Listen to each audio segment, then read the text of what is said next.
नमस्कार, स्वागत है साहित्यिक झरोका चैनल पर। आज हम करेंगे आचार्य रामचंद्र शुक्ल जी का निबंध श्रद्धा और भक्ति। ये निबंध मैं शुरू करवा चुकी हूँ, आज ये दूसरा वीडियो उस पर बना रही हूँ। अब तक हमने ये जाना कि प्रेम और श्रद्धा में क्या अंतर है। अब यहाँ पर ये कहते हैं कि श्रद्धा को 3 भागों में इन्होंने विभाजित किया है, यानी श्रद्धा कितने प्रकार की है, 3 प्रकार की है। तो उसी को यहाँ विस्तृत रूप से हम जानेंगे। पहले जो है वो क्या है, प्रतिभा। प्रतिभा से यहाँ पर ये कहते हैं कि प्रतिभा से मेरा अभिप्राय क्या है, अंतःकरण की उस उद्भाविका क्रिया से है जिसके द्वारा कला, विज्ञान आदि नाना क्षेत्रों में यानी अलग अलग क्षेत्रों में नई नई बातें या कृतियां उपस्थित की जाती हैं। वह ग्रहण और धारण शक्ति से भिन्न है जिसके द्वारा इधर उधर से प्राप्त ज्ञान, विद्वता संचित किया जाता है। यानी ग्रहण हम क्या करते हैं, इधर उधर से जो ज्ञान प्राप्त कर लेते हैं, ग्रहण कर लेते हैं, वो क्या है, वो धारणा शक्ति है। लेकिन ये मानते हैं कि प्रतिभा उससे अलग है। कला संबंधिनी श्रद्धा के लिए श्रद्धालु में भी थोड़ी बहुत मार्मिक निपुणता चाहिए। इससे उसका अभाव कोई भारी त्रुटि नहीं, वह क्षम्य है। यानी अगर वो कम है तो वो कोई बहुत बड़ी गलती नहीं, बल्कि वो क्षमा के योग्य है। यदि किसी उत्तम काव्य या चित्र की विशेषता न समझने के कारण हम कवि या चित्रकार पर श्रद्धा न कर सके तो यह हमारा अनाड़ीपन है, हमारी रुचि संस्कार की त्रुटि है। यानी हम उसमें रुचि नहीं रखते, इसी कारण ये कमी है। इसका उपाय क्या है? उपाय यही है कि समाज कला संबंधिनी मर्मज्ञता के प्रचार की व्यवस्था करे, जिससे विविध कलाओं के सामान्य आदर्श की स्थापना जनसमूह में हो जाए। पर इतना होने पर भी कला संबंधिनी रुचि की विभिन्नता थोड़ी बहुत अवश्य रहेगी। यानी सब में रुचि अलग अलग होगी, ये बहुत स्वाभाविक बात है। अश्रद्धालु रुचि का नाम लेकर ईर्ष्या या अहंकार के दोषारोपण से बच जाया करेंगे। जो श्रद्धा नहीं रखते वो उसमें ईर्ष्या या अहंकार का दोषारोपण करेंगे और खुद वहां से बच निकलेंगे। यहाँ पर ये क्या कहते हैं, प्रतिभा को इन्होंने इसमें माना है। प्रतिभा जो है यानी किसी की प्रतिभा संबंधी जो श्रद्धा है वो किस कारण है, हमारी रुचि के कारण। अगर हम वो रुचि नहीं रखते तो वो एक त्रुटि कही जाएगी, हमारी उसमें रुचि नहीं। वो जो प्रतिभा है वो अपनी जगह उचित है, लेकिन अगर हम उसको समझ नहीं पाते, उसमें रुचि नहीं ले पाते, तो ये हमारी त्रुटि है, उस चित्रकार की या उस कवि की नहीं है। क्यों? क्योंकि उसमें प्रतिभा पहले से विद्यमान है, जो वो किसके माध्यम से अभिव्यक्त करता है, कला, विज्ञान आदि नई नई कृतियों के माध्यम से वो उसको सामने लेकर आता है। दूसरा है शील संबंधिनी श्रद्धा। यहाँ पर प्रत्येक व्यक्ति का कर्तव्य है। शील या धर्म के सामान्य लक्षण संसार के प्रत्येक सभ्य जन समुदाय में प्रतिष्ठित हैं। धर्म ही से मनुष्य समाज की स्थिति है, अतः उसके संबंध में किसी प्रकार का रुचि भेद, मतभेद आदि नहीं है। यानी यहाँ रुचि का भेदभाव नहीं हो सकता, किसी प्रकार का मतभेद नहीं हो सकता। सदाचारी के प्रति यदि हम श्रद्धा नहीं रखते तो समाज के प्रति अपने कर्तव्य का पालन नहीं करते। यानी जो व्यक्ति सदाचारी है उसके प्रति हमें श्रद्धा रखनी चाहिए। अगर हम ऐसा नहीं करते तो इसका मतलब क्या है कि समाज के लिए जो हमारा कर्तव्य है हम उसको पूरा नहीं कर रहे हैं। यदि किसी को दूसरों के कल्याण के लिए भारी स्वार्थ त्याग करते देख हमारे मुंह से धन्य धन्य भी न निकला तो हम समाज के किसी काम के न ठहरे। समाज को हमसे कोई आशा नहीं, हम समाज में रहने के योग्य नहीं है। यानी किसी को त्याग करते देख अपना भारी स्वार्थ त्याग, अगर वो अपने स्वार्थवश भी उसमें दूसरों के कल्याण के लिए उसका कोई हितकारी जो वस्तु है या जो भारी स्वार्थ उसका उसमें है, वो भी अगर त्याग दे दूसरों के कल्याण के लिए, तो उसके लिए हमें उसका धन्यवाद करना चाहिए, उसकी वाहवाही करनी चाहिए। किसी कर्म में प्रवृत्त होने से पहले यह स्वीकार करना आवश्यक होता है कि वह कर्म या तो हमारे लिए या समाज के लिए अच्छा है। इस प्रकार की स्वीकृति कर्म की पहली तैयारी है। श्रद्धा द्वारा हम ये आनंद पूर्वक स्वीकार करते हैं कि कर्म के अमुक दृष्टांत धर्म के हैं, अतः श्रद्धा धर्म की पहली सीढ़ी है। धर्म के इस प्रथम सोपान यानी प्रथम सीढ़ी पर प्रत्येक मनुष्य को रहना चाहिए, जिसमें जब कभी अवसर आए तब वह कर्म रूपी दूसरे सोपान पर हो जाए। जब उसको अवसर मिले उसे अपना कर्म करना चाहिए और कर्म रूपी दूसरी सीढ़ी पर उसे आगे बढ़ना चाहिए। और यहाँ पर ये कहते हैं कि धर्म सबके लिए ज़रूरी है। समाज को व्यवस्थित रखना है तो धर्म से हमें जुड़ना पड़ेगा। और अगर हम धर्म से जुड़ते हैं तो हमारे लिए सबसे बड़ी श्रद्धा यही है कि जो सदाचारी व्यक्ति है उसके प्रति हम श्रद्धा का भाव रखें। वो कौन सी श्रद्धा है? शील संबंधिनी श्रद्धा उसको इन्होंने कहा है। अब तीसरी जो श्रद्धा का भेद है वो क्या है? साधन संपत्ति संबंधिनी श्रद्धा। यहाँ पर साधन संपन्नता का ठीक ठीक भाव समझ लेना जरूरी है। साधन संपत्ति का अनुपयोग भी हो सकता है और सदुपयोग भी हो सकता है और दुरुपयोग भी हो सकता है। किसी को पद्य रचने की अच्छी अभ्यास संपन्नता है। यदि शिक्षा द्वारा उसके भाव उन्नत है, वह सहृदय है, तो वह अपनी संपन्नता का उपयोग मनोहर उच्च भावपूर्ण काव्य प्रस्तुत करने में कर सकता है। यानी कोई इस बात से अभ्यास संपन्न है, किस बारे में? कि अच्छी पद्य रचना अगर कोई कर सकता है तो वो अपनी इस कला का या इस काबिलियत का या इस साधन संपन्नता का उपयोग एक सुंदर काव्य की रचना करने में कर सकता है। यदि उसकी अवस्था ऐसी नहीं है तो वह या तो साधारण भाव शून्य गद्य के गीतिका, शिखरिणी आदि नाना छंदों में परिणित करेगा या अपनी भद्दी और कुरुचि पूर्ण भावनाओं को छंदोबद्ध करेगा। यदि वो इस योग्यता से जुड़ा हुआ नहीं है, उसमें ये साधन संपत्ति नहीं है, यानी उसमें ये गुण नहीं है, तो वो यही कार्य करेगा। उसके इस कृत्य पर श्रद्धा रखने वाले भी बहुत मिल जाएंगे। ऐसे व्यक्ति के प्रति जो श्रद्धा होती है वह साधन संपन्नता पर ही होती है, साध्य की पूर्णता पर नहीं। यानी वो अपने उद्देश्य को पूर्ण नहीं कर रहा है, साध्य को पूर्ण नहीं कर रहा है, लेकिन वो साधन से संपन्न है। उसके पास वो सब चीजें हैं जिनसे वो ये कार्य कर सकता है। ऐसे व्यक्ति की वाहवाही करने वाले भी समाज में बहुत हैं। देसी कारीगरी, चित्रकारी, संगीत आदि में नियम पालन के अभ्यास द्वारा प्राप्त इस साधन संपन्नता ही पर इधर बहुत दिनों से अधिक ध्यान दिए जाने लगा था और मानव हृदय पर इस मनोहारिणी कलाओं के प्रभाव का बहुत कम विचार होने लगा था। बहुत से पुराने मकानों की कारीगरी देखिए तो उनमें बहुत सा काम गिचपिच किया हुआ दिखाई देगा। ऐसे महीन बेल बूटों की भिन्न भिन्न पटरियां दीवारों में जमाई हुई मिलेगी जो बिना आंख को पास ले जाए सटाए स्पष्ट न जान पड़ेंगे। यानी ऐसी कारीगरी हमें कई पुराने मकानों में देखने में मिलती है जो बहुत ही भीड़ भाड़ भरी सी दिखाई देती है, एक दूसरे में उलझी हुई, गिचपिच यानी एक दूसरे में उलझी हुई सी दिखाई देती है।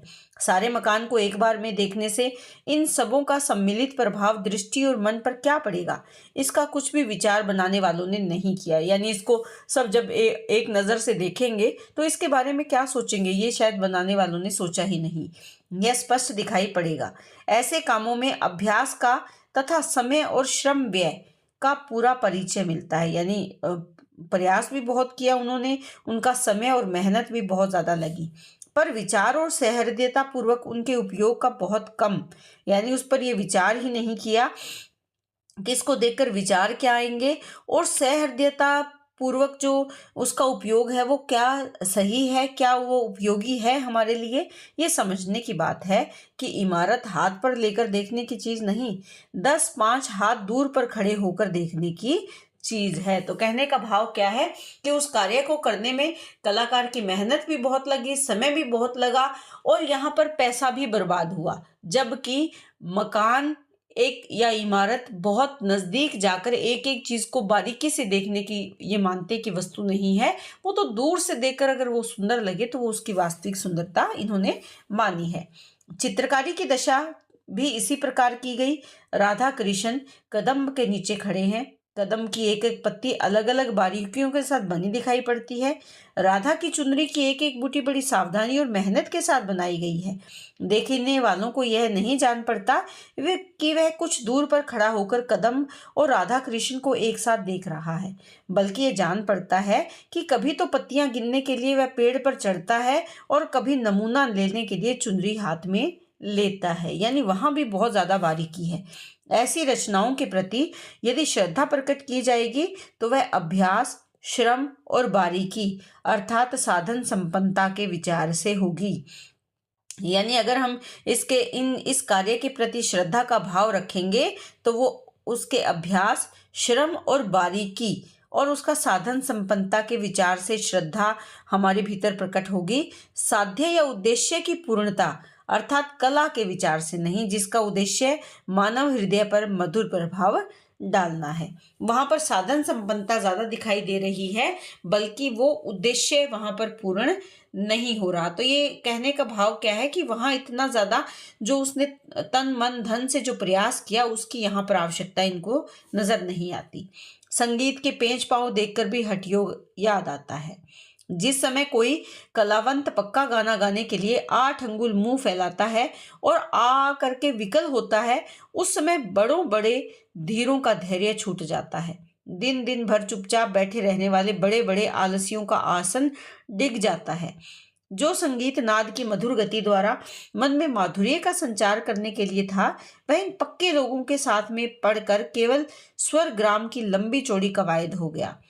श्रद्धालुओं के अंतःकरण की मार्मिकता इतनी स्तब्ध हो गई कि एक खर स्वान के गले से भी इस लंबी कवायद को ठीक उतरते देख उसके मुंह से वाह वाह ओहो निकलने लगा। एक गधा और कुत्ता भी जब अलापता है, जब उसका राग निकलता है, तो उससे भी उसके मुंह से क्या निकलने लगा, वाह वाह की ध्वनि निकलने लगी। यानी ये जो कवायद है वो ठीक इसी प्रकार से हो गई। काव्य का शब्दालंकार आदि का इतना बोझ लादा गया कि उसका सारा रूप ही छिप गया। यानी काव्य को सुंदर बनाने के लिए कहने का भाव क्या है कि कोई भी वस्तु, कोई भी संगीत, कोई भी चित्रकारी, कोई भी कला तभी सुंदर लगती है जब वो वास्तविक हो। अगर उस पर बहुत ज्यादा ताम झाम चढ़ा दिया जाएगा, उसको गिचपिच रूप दे दिया जाएगा, तो वो अपनी सुंदरता को बचाए नहीं रख पाता, उसकी सुंदरता खो जाती है, उसकी वास्तविकता खो जाती है। बात यह हुई कि इन विविध कलाओं के जितने अभ्यास गम्य और श्रम साध्य अंग थे, वे तो हद से बाहर घसीट गए, और जितने सहृदयता से संबंध रखने वाले थे उन पर ध्यान ही न रहा। यानी जहां पर हृदयता या हृदय सहित जो भाव होने चाहिए थे वो यहाँ नहीं है, बल्कि दिखावा ज्यादा रह गया है। यदि ये कलाएं मूर्तिमान रूप धारण करके सामने आती तो दिखाई पड़ता कि किसी को जलोदर हुआ है, जलोदर जो एक प्रकार का रोग होता है, किसी को पील पांव। यानी ये कलाएं अगर जिस तरह से हमने इन कलाओं को गूढ़ कर दिया है, जिस प्रकार से हमने इनको बहुत ज्यादा मुश्किल बना दिया है, इनको अगर ये रूप लेकर सामने आ पाती तो हमें लगता कि ये बीमार हैं। इनकी दशा सोने और रत्नों से जड़ी हुई गुठली धार तलवार की सी हो गई है, जो देखने में तो सुंदर है लेकिन वो उपयोगी नहीं है। इस प्रकार की इनकी दशा हो गई है। किसी मनुष्य में बहुत अधिक शारीरिक बल देखकर उस पर जनसाधारण की श्रद्धा होती है और होनी चाहिए। यहाँ पर ये जिक्र करते हैं प्रोफेसर राममूर्ति का, जो पहलवान है, आंध्र प्रदेश के जो प्रमुख एक जाना पहचाना नाम है। प्रोफेसर राममूर्ति को मोटर रोकते, लोहे के मोटे मोटे सीकड़ तोड़ते, छाती पर 40 मन का पत्थर रखते, हाथी खड़ा करते और गाड़ी दौड़ाते देख उनके शारीरिक बल के कारण उन पर क्या होती है, श्रद्धा होती है। अब इस संपन्नता का वे सदुपयोग भी कर सकते हैं और दुरुपयोग भी कर सकते हैं और अनुपयोग भी कर सकते हैं। वे इसके द्वारा किसी भारी संकट में अपनी या दूसरे की रक्षा भी कर सकते हैं और किसी निरपराध को पीड़ित भी कर सकते हैं। जो अपराधी नहीं है उसको अपराध भी दंड भी दे सकते हैं। पर हमारी श्रद्धा बिना सदुपयोग या दुरुपयोग की संभावना की कल्पना किए शुभ साधन संपन्नता ही पर होती है। कि हमारी जो श्रद्धा का भाव है वो ये नहीं देखता कि सदुपयोग होगा इसका या दुरुपयोग होगा, इसकी संभावना की वो कल्पना नहीं करता, बल्कि जो उसकी शुभ साधन संपन्नता पर ही हम अपनी श्रद्धा रखते हैं। कोरे विद्वानों के प्रति जो श्रद्धा होती है वह भी साधन संपन्नता ही के संबंध में होती है।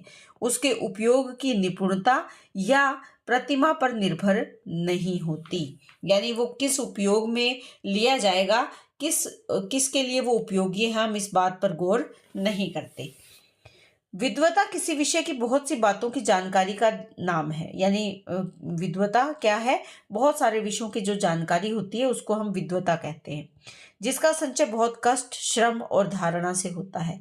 यह बात विद्वान की प्रतिभा पर निर्भर है कि वह ज्ञान का भंडारी और उपयोगकर्ता दोनों ही है। अर्थात वह उत्तम चिंतक है, वक्ता है, लेखक है, अन्वेषक यानी खोजने वाला, या कवि भी होकर उस संचित साधन का उपयोग करे और अपने मूल विचारों का प्रभावपूर्ण प्रकाश करे। यदि विधान में यह प्रतिभा नहीं है, यह शक्ति नहीं है, तो वह अपनी संचित जानकारी को कलाकुशल और प्रतिभाशाली लेखकों या तत्वान्वेषकों के सामने रख दे कि वे उससे आवश्यकता अनुसार काम ले। यानी अगर वो उसके बारे में स्वयं नहीं ये निर्णय कर पा रहा है, तो उसे क्या करना चाहिए कि उसको प्रतिभाशाली जो लेखक है या जो उन तत्वों को खोजने वाले हैं उनके सामने उसे ये रख देना चाहिए, ताकि वो उसका अपनी आवश्यकता के अनुसार इस्तेमाल कर सके। इस रीति से उनकी विद्वता सामाजिक उपयोग में आ जाएगी। कहने का भाव क्या है कि कोई स्वयं अगर अपने ज्ञान या विद्वता के बारे में सचेत नहीं है तो उसे दूसरों को इस्तेमाल करने के लिए कहना चाहिए। भिन्न भिन्न मानसिक संस्कारों के लोगों में किसी विषय से संबंध रखने वाली श्रद्धा भिन्न भिन्न मात्रा की हुआ करती है। यदि किसी को शारीरिक बल, साहस या चतुराई पर अत्यंत अधिक श्रद्धा है, तो वह इसका दुरुपयोग देखकर भी बनी रह सकती है। यानी इसका अगर कोई बुरे कार्यों में इस्तेमाल कर रहा है तो भी वो श्रद्धा बनी रहेगी। क्यों? क्योंकि वो किससे जुड़ी हुई? वो शारीरिक बल से जुड़ी हुई है, साहस से जुड़ी हुई है और चतुराई से जुड़ी हुई है। अत्याचारियों के बल, डाकुओं के साहस और लंपटों की चालाकी की तारीफ संसार में थोड़ी बहुत होती ही है। एक बात और है, यदि किसी एक विषय में अत्यंत अधिक श्रद्धा है तो उसकी अन्य विषयों की त्रुटियों पर ध्यान नहीं जाता, और कभी ध्यान जाता भी है तो वे भी सुहावनी लगती है। कोई प्रतिभाशाली कवि विलास प्रिय, मद्यप या सनकी है, तो जो अत्यंत काव्य प्रेमी होंगे उनकी घृणा को उनके ये दुर्गुण पूर्ण रूप से आकर्षित न कर सकेंगे। वो उसके गुणों के सामने इन दुर्गुणों को अनदेखा कर देंगे। तो ये किसके बारे में बात की गई है कि जिसके प्रति हमारी श्रद्धा है वो उसका सदुपयोग करता है, दुरुपयोग करता है, या उस व्यक्ति के व्यक्तित्व में अगर कोई दुर्गुण भी है तो वो अनदेखा किया जा सकता है। आगे क्या कहते हैं कि यहाँ तक कि उनके इन दुर्गुणों की चर्चा भी वे बड़ी रुचि के साथ करेंगे और सुनेंगे, यानी उनको भी प्रशंसा के तौर पर ही लेंगे। बात यह है कि मनुष्य का अंतःकरण एक है, उसकी एक साथ दो परस्पर विरुद्ध स्थितियां नहीं हो सकती। यानी जिसके प्रति श्रद्धा रखता है उसकी बुराई करे, ऐसा संभव नहीं होता। इस प्रकार की मानसिक स्तब्धता को श्रद्धांधता कहते हैं, यानी अंधी श्रद्धा कहते हैं। यद्यपि श्रद्धांध समाज में उतना अनर्थकारी नहीं हो सकता, उतना अपराधी नहीं ठहराया जा सकता जितना कि मदांध, क्रोधांध या ईर्ष्यांध। यानी जो मद में अंधा है, जो क्रोध में अंधा है और जो ईर्ष्या में अंधा है, पर उसकी श्रद्धा के बढ़ते बढ़ते क्रियमान रूप धारण करने पर और शील संबंधी चेतना को बिल्कुल जवाब मिल जाने पर समाज के अनिष्ट में ब्याज से सहायता पहुंच सकती है। यानी समाज का अनिष्ट बुरा होने में थोड़ा थोड़ा कार्य भी यहाँ पर योगदान दे सकता है। यदि किसी अपव्ययी और मद्यप कवि पर अत्यंत श्रद्धालु होकर कोई उसकी आर्थिक सहायता करता जाता है तो वह उस अन्याय और उपद्रव का थोड़ा बहुत उत्तरदाता अवश्य होता है जो कवि जी अपने सहवंतियों के बीच करने में समर्थ होते हैं। यानी ऐसा कोई कवि जो अपव्ययी है, बहुत खर्चीला है और मद्यप है, यानी जो मदिरा में या अहंकारवश रहता है, उसका अगर हम भला करते हैं तो उस भले के पीछे उसका जो व्यवहार है दूसरों के प्रति, सहवंतियों के बीच में, उस व्यवहार का कहीं ना कहीं एक कारण हम भी हैं जो उस व्यवहार को बढ़ावा देते हैं। कैसे? उसकी सहायता करके। यदि किसी पहलवान के बल पर प्रसन्न होकर कोई उसे हलवा पूरी खाने के लिए कुछ महीना बांधता है तो उसके गुंडेपन के कारण लोगों को पहुंची हुई पीड़ा के दोष का वह कम से कम उतना भाग अवश्य पा सकता है जितना इंद्रकृत हत्या की बंटाई के समय बहुतों को मिला था। तो यहाँ पर कहने का भाव क्या है कि अगर कोई पहलवान है, वो अगर दूसरों को नुकसान पहुंचाता है, लेकिन हम उस पहलवान की आर्थिक सहायता करते हैं या उसके लिए भोजन के अगर प्रबंध करते हैं, तो कहीं ना कहीं हम उस पहलवान के अत्याचार को बढ़ावा दे रहे हैं। उद्देश्य के भाव के बल से यद्यपि इन श्रद्धालुओं पर दोष उतना सटीक नहीं लग सकता, पर समाज की दृष्टि में वे दान के पात्रता संबंधी अविवेक के अभियोग से नहीं बच सकते कि वो दान के पात्र नहीं है। इसलिए क्योंकि वो गलत का साथ दे रहे हैं या उसके व्यवहार को बढ़ावा दे रहे हैं। किस कारण? उसकी श्रद्धा के कारण। अब यहाँ यह प्रश्न उठता है कि शील, कला और साधन संपत्ति, श्रद्धा के इन तीनों विषयों में से किसका ध्यान मनुष्य को पहले होना चाहिए और किसका बाद में? इसका बेधड़क यही उत्तर दिया जा सकता है कि जन साधारण के लिए शील का ही सबसे पहले ध्यान होना स्वाभाविक है, यानी सहृदयता का भाव होना चाहिए, क्योंकि उसका संबंध मनुष्य मात्र की सामान्य स्थिति रक्षा से है। उसके अभाव में समाज या उस आधार की स्थिति ही नहीं रह सकती जिसमें कलाओं की उपयोगिता या मनोहारिता का प्रचार और साधन संपत्ति की प्रचुरता का वितरण और व्यवहार होता है। क्योंकि मानव में अगर सहभागिता या सहृदयता का भाव नहीं आएगा तो समाज उन्नति नहीं करेगा, वहां पर कलाओं की कोई उपयोगिता नहीं रह जाएगी। तो सबसे पहले हमें किस पर बल देना चाहिए? हमें शील पर बल देना चाहिए। दूसरों की श्रद्धा संसार में एक अत्यंत वांछनीय वस्तु है, क्योंकि वह एक प्रकार का ऐसा परकीय निश्चय या विश्वास है जिसके सहारे स्वकीय कार्य सुगम होता है, जीवन की कठिनता कम होती है, यानी स्वकीय यानी स्वयं का काम आसान हो जाता है। परकीय यानी दूसरों का। जिस पर लोगों की अश्रद्धा होती है उसके लिए व्यवहार के सब सीधे और सुगम मार्ग बंद हो जाते हैं। उसे या तो कांटों पर या 2.5 कोस 9 दिन में चलना पड़ता है, यानी कठिन संघर्ष करना पड़ता है। पर जो किसी प्रकार दूसरों की श्रद्धा संपादित कर लेता है, उसके पैर रखने के लिए फूलों की पंखुड़ियां आजकल लाल बनात बिछाई जाती है, यानी उसका स्वागत किया जाता है लाल बनात बिछाकर।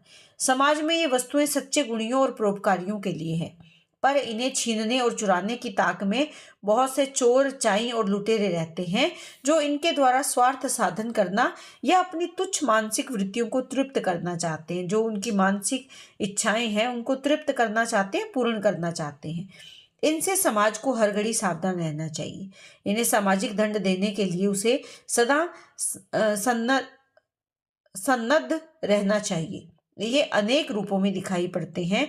कोई गेरुआ वस्त्र लपेटे धर्म का डंका पीटता दिखाई देता है, कोई देश हितैषी का लंबा चोगा पहने देशोद्धार की पुकार करता पाया जाता है। ये कहते हैं कि इनसे हमें सावधान रहना चाहिए, क्योंकि प्रत्येक प्रकार का जो स्वकीय कार्य को सुगम करने के लिए जो परकीय है, परकीय यानी दूसरा, जो अपना कार्य करने के लिए, जीवन की कठिनता को कम करने के लिए, जिस पर लोगों की अश्रद्धा होती है, उसके लिए कहते हैं कि जो सुगम मार्ग है वो बंद हो जाते हैं, जिस पर लोगों की श्रद्धा नहीं है। तो यहाँ ये कहते हैं कि समाज को हर घड़ी सावधान रहना चाहिए। उसे इस बात के लिए सावधान रहना चाहिए कि समाज में अनेक ऐसे ढोंगी और पाखंडी हैं जो श्रद्धा पाना चाहते हैं, लेकिन वो सही मार्ग नहीं अपनाते, बल्कि गलत रास्ते पर आगे चलकर लोगों के सामने दिखावा करके, ढोंग करके श्रद्धा के पात्र बन जाते हैं। मनुष्य किसी और 3 प्रकार से प्रवृत्त होता है, मन से, वचन से या कर्म से। यानी 3 प्रकार से आकर्षित होता है, 3 प्रकार से कार्यरत होता है या जाता है। इनमें से मन तो देखने दिखाने की चीज नहीं, वाणी और कार्य प्रणाली की नकल की जाती है और बड़ी सफाई से की जाती है। हितोपदेश के गधे ने बाघ की खाल ओढ़ ली थी, पर ये लोग बाघ की बोली भी बोल लेते हैं। कहीं कहीं केवल वचन ही से काम निकल जाता है। एक दिन मैं काशी की एक गली में जा रहा था। एक ठठेरे की दुकान पर कुछ परदेसी यात्री किसी बर्तन का मोल भाव कर रहे थे कि इतना नहीं, इतना तो ले लो। इतने ही में सौभाग्यवश दुकानदार जी को ब्रह्म ज्ञानियों के वाक्य याद आ गए और उन्होंने चट कहा, माया छोड़ो और इसे ले लो। सोचिए तो, काशी ऐसा पुण्य क्षेत्र है, वह ना माया छोड़ी जाएगी तो कहाँ छोड़ी जाएगी। अगर वहां हम माया नहीं छोड़ सकते तो कहीं नहीं छोड़ सकते। थोड़े दिन हुए, किसी लेखक ने कहीं पढ़ा कि प्रतिभाशाली लोग कुछ उग्रता और पागलपन किए होते हैं। तब से वे बराबर अपने में इन दोनों शुभ लक्षणों की स्थापना के यत्न में लगे रहते हैं। सुनते हैं कि पहले में वे कुछ कृतकार्य भी हुए हैं, पर पागलपन की नकल करना कुछ हंसी खेल नहीं, भूल चूक से कुछ समझदारी की बातें मुंह से निकल ही जाती है। यानी पागलपन अपने पर धारण किए रहना भी कोई सरल या आसान कार्य नहीं होता। और जैसे सब विधाओं की, वैसे ही पर श्रद्धाकर्षण की विधा की भी आजकल खूब उन्नति हुई है। दूसरे पर श्रद्धा, आश्चर्य नहीं कि इसके लिए कुछ दिनों में एक अलग विद्यालय खुले। श्रद्धा के यथार्थ कारण का जितना ही अभाव हो, आकर्षण को अपनी विद्या में उतना ही दक्ष समझना चाहिए। आजकल सार्वजनिक उद्योगों की बड़ी धूम रहा करती है और बहुत से लोग निराहार परोपकार व्रत करते सुने जाते हैं बिना भोजन के। ऊपर कहा जा चुका है कि पर श्रद्धा के सहारे कार्य में सुगमता आती है। यानी जिस कार्य के प्रति हमारी श्रद्धा होगी वो हमें आसान लगेगा। अतः किसी कार्य साधना के लिए जो लोग प्रयत्न द्वारा दूसरों की हृदय में श्रद्धा उत्पन्न करते हैं, वे उस कार्य के अनुसार चतुर, नीति कुशल, धूर्त या पाखंडी कहे जाते हैं। पर संसार में बहुत ऐसे लोग भी होते हैं जिन्हें अपने ऊपर प्रायी श्रद्धा के चिंतन से जो एक प्रकार का आनंद मिलता है, उसकी लत पड़ जाती है, आदत लग जाती है। पर श्रद्धा को मनोरंजन या मानसिक भोग विलास की सामग्री समझते हैं। पर यानी दूसरे पर जो श्रद्धा का भाव है वो मनोरंजन और मानसिक भोग विलास की सामग्री है। वे प्रायी श्रद्धा केवल इसी निमित्त, इसी उद्देश्य से चाहते हैं कि और किसी उद्देश्य से नहीं। तो यहाँ पर श्रद्धा की बात कर रहे हैं कि श्रद्धा का कैसे उसका आकर्षण रहता है हमारे मन में, श्रद्धालु के मन में, और किस प्रकार से जो श्रद्धा है वो मानसिक भोग का एक साधन बन जाता है, एक सामग्री बन जाती है। ऐसे पर श्रद्धाभिलाषियों को मानसिक दुर्वसन रहता है। मानसिक यानी मानसिक रूप से नशा रहता है। दुर्वसन यानी जिसको हम कह सकते हैं किसी प्रकार का नशा करना, और वे उसी प्रकार दुर्व्यसनी कहे जा सकते हैं जिस प्रकार शराबी, गंजेड़ी और चंडूबाज आदि। पर समाज की श्रद्धा ऐसे अपव्यय के लिए नहीं है, प्रयोजन के लिए है। यानी समाज अपनी जो श्रद्धा का भाव है उसको व्यर्थ ना करे, अपव्यय ना करे, बल्कि किसी उद्देश्य से वो दूसरे पर श्रद्धा करे। ऐसे लोग अपनी धुन में कभी कभी बड़े सार्वजनिक कार्य भी छेड़ बैठते हैं जिनका होना उतना अभीष्ट नहीं होता जितना अपने द्वारा होना। ये लोग पहचाने इस प्रकार जाते हैं कि वे उन कार्यों से अपने नाम का वियोग घड़ी भर भी नहीं सह सकते। यानी उस काम से खुद को अलग करना नहीं चाहते। यहाँ तक कि यदि वे दूसरों को कोई ऐसा कार्य हाथ में लेते देखते हैं जिससे समाज के साधुवाद की संभावना होती है, तो इनका पेट फूलने लगता है। यानी वो भी इनको नहीं पचता, और ये या तो गुप्त रूप से उसमें विघ्न की व्यवस्था करते हैं या कम से कम उसके महत्व को बहुत कम दिखाया करते हैं। यानी कोई दूसरा अगर उस प्रकार का कोई कार्य करे तो ये उसमें कमियां निकालने लगते हैं। दूसरी पहचान ये है कि वे लोग ऐसे ही काम ठानते हैं जिनका नाम और आडंबर बड़ा होता है। यानी ये क्या है, इनको ये वो है जो दूसरों की श्रद्धा के अभिलाषी होते हैं। पर श्रद्धा अभिलाषी दूसरों की श्रद्धा पाने के जो इच्छुक होते हैं, वो श्रद्धा पाने के लिए बहुत से ऐसे कार्य करना चाहते हैं जो इतने सरल और आसान नहीं होते, और ये चाहते हैं कि वो काम मैं ही करूं, कोई दूसरा उस प्रकार का कोई काम ना करे जिससे कि समाज की वाहवाही वो दूसरा ले जाए। ऊपर कहा जा चुका है कि श्रद्धावान अपनी श्रद्धा द्वारा श्रद्धे में कोई ऐसा परिवर्तन उपस्थित नहीं किया चाहता जिसका अपने लिए कोई अनुकूल फल हो। श्रद्धावान श्रद्धे को प्रसन्न करने की इच्छा कर सकता है, पर उस प्रसन्नता से आप कोई लाभ उठाने की इच्छा नहीं रखें। श्रद्धा न्याय बुद्धि के पलड़े पर तुली हुई एक वस्तु है जो दूसरे पलड़े पर रखे हुए श्रद्धे के गुण, कर्म आदि के हिसाब से होती है। यानी जिसके प्रति हमारे मन में श्रद्धा है उसका गुण कैसा है, उसमें वो कर्म कैसे कर रहा है, उसी के अनुसार से हमारी श्रद्धा विकसित होती है। श्रद्धा सत्कर्म या सद्गुण ही का मूल्य है जिससे और किसी प्रकार का सौदा नहीं हो सकता। पर जबकि इस व्यापार युग में ज्ञान बिकता है, न्याय बिकता है, धर्म बिकता है, तब श्रद्धा ऐसे भाव क्यों न बिके। पर असली भाव तो इस लेन देन के व्यवहार के लिए उपस्थित नहीं किए जा सकते, खैर नकली ही सही। यानी असली श्रद्धा का भाव तो यहाँ इस प्रकार के लेन देन के लिए उपस्थित नहीं है, तो ये कहते हैं कि खैर नकली ही सही। एक भाव पर दूसरे भाव की कलई करके हम बाजार में क्यों न जाएं। कलई यानी उस पर रंग चढ़ाकर, कली चढ़ाकर जिसको कहेंगे। अपनी भीरुता या चापलूसी को हम श्रद्धा श्रद्धा कहकर गलियों और संवादपनों में क्या न पुकारें। यानी आप अपने वचनों में, अपने संवादों में क्या न पुकारें। ऐसे झूठे श्रद्धावानों से घिरे कर झूठे श्रद्धा पात्र सच्चे श्रद्धा पात्रों को क्यों न मात करें, जबकि आजकल झूठे मोती सच्चे मोतियों की मात करते हैं। यानी झूठे मोती ज्यादा बिकते हैं बजाय सच्चे मोतियों के। सच्चे मोती कम देखने में मिलते हैं, झूठे मोती ज्यादा देखने में मिलते हैं। बिल्कुल उसी प्रकार जो श्रद्धा के वास्तविक पाने वाले हैं वो तो कम नजर आते हैं, और जो झूठे श्रद्धा पात्र हैं वो ज्यादा दिखाई पड़ते हैं। क्या कुशल या सदाचारी अपने चारों ओर प्रसन्नता देखना चाहता है? अतः अपनी श्रद्धा द्वारा हम उसे अपनी प्रसन्नता का निश्चय मात्र कराते हैं। हमारी प्रसन्नता से उसे अपनी सामर्थ्य का बोध हो जाता है और उसका उत्साह बढ़ता है। इस प्रकार अपनी श्रद्धा द्वारा हम भी समाज का मंगल साधन करते हैं।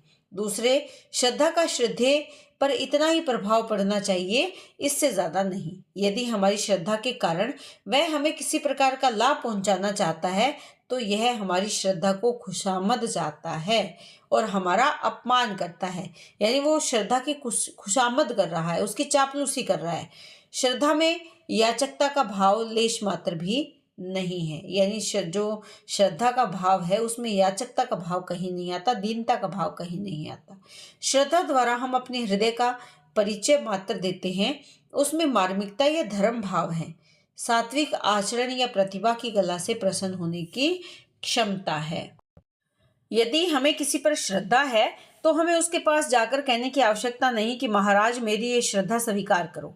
इस प्रकार स्वीकृति की हमें कोई आवश्यकता नहीं है। हम अपनी श्रद्धा के लिए अपने घर बैठे रह सकते हैं या उसे इस रीति से प्रकट कर सकते हैं, रीति यानी तरीके से, जिस पर श्रद्धे का कोई वश नहीं। यदि हमें किसी सुलेखक पक्ष पर श्रद्धा है तो वह हमसे रुष्ट है तो भी हम उसका सच्चा चित्र और चरित्र छाप सकते हैं। इसका स्वतः हमें समाज द्वारा प्राप्त है, इसका हक हमें कानूनन हासिल है। पर यदि हम उस सुलेखक से प्रेम करने चलें, उसके साथ साथ लगे फिरें और हरदम उसे घेरे रहें तो वह हमें हटा सकता है। यानी श्रद्धा का भाव रखने के लिए किसी के साथ की आवश्यकता नहीं है, वो भाव हम घर बैठे भी प्रकट कर सकते हैं। श्रद्धा प्रदर्शित करने का जितना विस्तृत सामाजिक अधिकार हमें प्राप्त है, उतना उसके विपरीत भाव अश्रद्धा या घृणा प्रकट करने का नहीं है।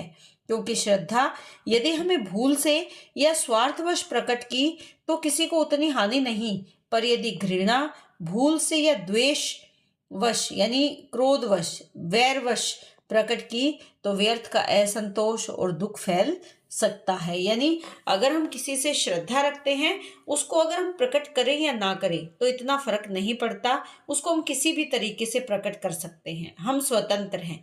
लेकिन अगर किसी के प्रति हमारे मन में श्रद्धा का भाव नहीं है, उसके प्रति घृणा का भाव है, द्वेष का भाव है, तो हम उसको प्रकट नहीं कर सकते। अगर प्रकट करने का प्रयास करेंगे तो क्या होगा, स्थिति कैसी होगी, तनावपूर्ण हो जाएगी। ऊपर कहा जा चुका है कि श्रद्धा के 3 विषय हैं, शील, प्रतिभा और साधन संपत्ति। शील या धर्म से समाज की स्थिति, प्रतिभा से रंजन और साधन संपत्ति से शील, साधन और प्रतिभा विकास दोनों की संभावना है। श्रद्धेय समाज की स्थिति या सुख का विधान करता है। जो श्रद्धेय है वो समाज की स्थिति का और उसके सुख का विधान करता है, और समाज उसकी स्थिति और सुख का विधान करता है। यानी जिसके प्रति हमारे मन में श्रद्धा का भाव है वो समाज के लिए उपयोगी होता है और समाज उसके लिए उपयोगी होता है। समाज अपने श्रद्धालु प्रतिनिधियों को कभी भी उसे आपत्ति से बचाने के लिए भेजता है, कभी कुछ भेंट उसके सामने रखने के लिए। श्रद्धा वस्तु दान दिया जाता है वह उसी प्रकार की भेंट है। सच्चा दान 2 प्रकार का होता है, एक वह जो श्रद्धावश दिया जाता है, दूसरा वह जो दया के कारण दिया जाता है। पंडितों, विद्वानों और धार्मिकों को जो दान दिया जाता है वो किस कारण है, श्रद्धावश है। अंधे, लूलों और लंगड़ों को जो दान दिया जाता है वो किस कारण है, दयावश दिया जाता है। श्रद्धा सामर्थ्य के प्रति होती है और दया असामर्थ्य के प्रति। जन साधारण अपनी दया द्वारा केवल असामर्थ्य के उपस्थित परिणामों का कुछ स्थान के बीच और कुछ काल तक के लिए निवारण कर सकते हैं। अतः निवारण यानी उसका उपाय कर सकते हैं, उसे दूर कर सकते हैं। अतः श्रद्धा द्वारा वे ऐसे असाधारण जनों को अपने वित्तानुसार थोड़ी थोड़ी शक्ति प्रदान या शक्ति दान करते हैं, जो असामर्थ्य के कारणों के निराकरण में समर्थ होते हैं। तो यहाँ पर कहने का भाव क्या है कि जो श्रद्धा है वो उसके प्रति होती है जो समर्थ है, और जो दया है वो इसके प्रति होती है जो असमर्थ है। तो हमारे मन में दया का भाव आता है जब हम देखते हैं कोई गरीब है, कोई अपना काम नहीं कर पा रहा, किसी के लिए पेट भरने के लिए भोजन नहीं है, तो हमारे मन में कौन सा भाव आता है? दया का भाव आता है। तो यहाँ पर ये कहते हैं कि श्रद्धा द्वारा वे ऐसे असाधारण जनों को अपने वित्तानुसार थोड़ी थोड़ी शक्ति दान करते हैं, जो असामर्थ्य के कारणों के निराकरण में समर्थ होते हैं। तो यहाँ पर आज के लिए इतना ही करते हैं, क्योंकि काफ़ी लंबा निबंध है, तो इसके 2 या 3 वीडियो और बनाने पड़ेंगे। तो उम्मीद करती हूँ कि निबंध आपको बहुत अच्छे से समझ में आ रहा है। कमेंट करके ज़रूर बताएं। चैनल से जुड़े रहें, लाइक करें, शेयर करें, सब्सक्राइब करें।